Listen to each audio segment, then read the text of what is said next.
So Kenyans, get ready for takeoff. Thank you.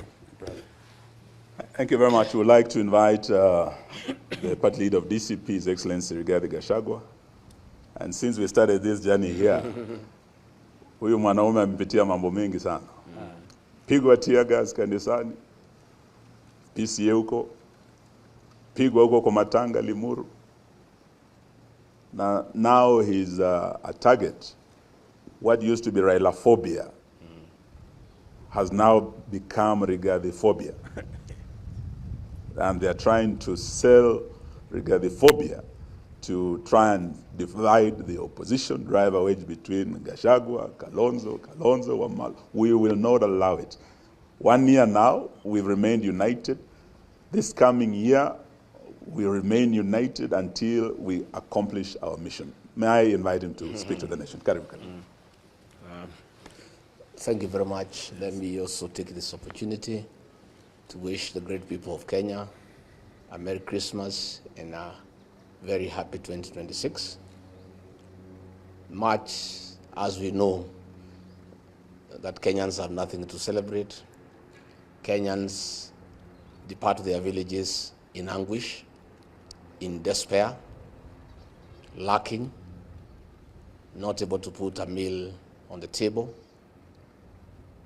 The economy is not performing, despite the State of Nation address by William Ruto in Parliament saying that the economy is doing much better.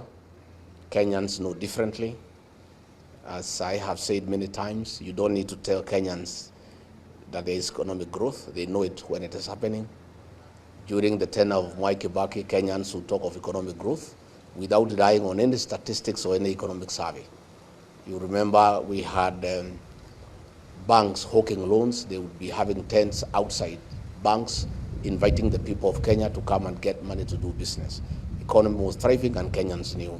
So as we proceed for Christmas and New Year festivities, Kenyans are in distress. Kenyans are worried about January because capitation is not available. They have to dig deeper into their pockets to pay school fees for their children. The free primary education initiated by Mwai Kibaki is no longer the case.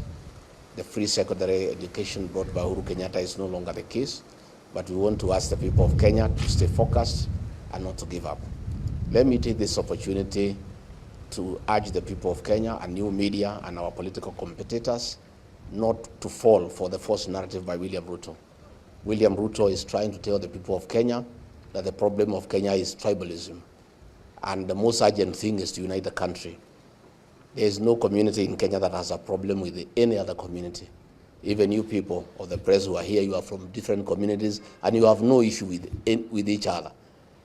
Kenyans are all united against oppression, against poverty, and against all the evils that bedevil the republic. We want to tell William Ruto, don't tell the people of Kenya that the problem is tribalism and lack of unity in the country, because you know it's a lie. That is diversionary. The problem of Kenya is theft of public resources. The problem of Kenya is wanton corruption. The problem of Kenya is misappropriation of public resources. The problem of Kenya is disregard of the rule of law. The problem of Kenya is abductions and extrajudicial killings. The problem of Kenya is wanton and open and shameless bribery in State House of Kenyan voters. Those are the problems that bedevil our country. So please, let people not be swayed and diverted to chase a false narrative about tribalism and lack of unity in the country. Those are not challenges in this country at all. The problem of this country today is the raiding of the payslip. All workers are in anguish. Their payslips have been raided. Those are the real challenges that faces the people of Kenya. So as we proceed to Christmas, let the people of Kenya focus on what ails our country, so that we can get a solution. And the solution is one term. And that is the way it is. And that is the way it shall be. So let's all stay focused. And I ask the media and commentators to focus on the real challenges that face this country. And those problems are real.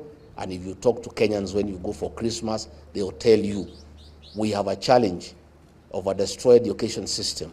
We have a challenge of a failed health system. Those are the challenges before the people of Kenya.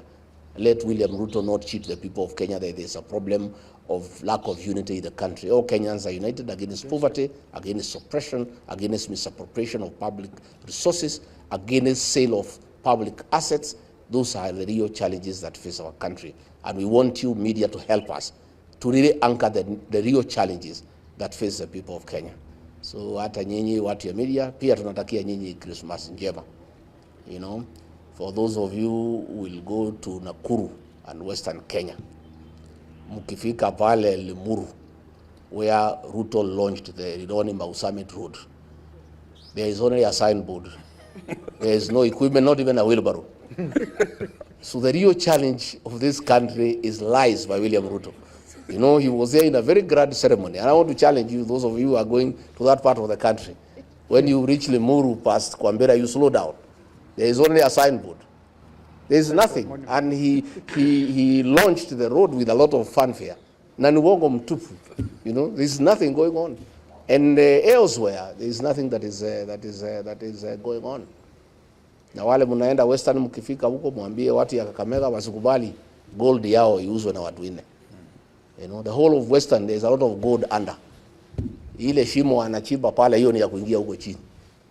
The gold is all over the whole of Western Kenya. And that gold, if it's preserved, it will wipe out poverty from Western Kenya. And we're asking the people of Western Kenya to resist the theft of their gold.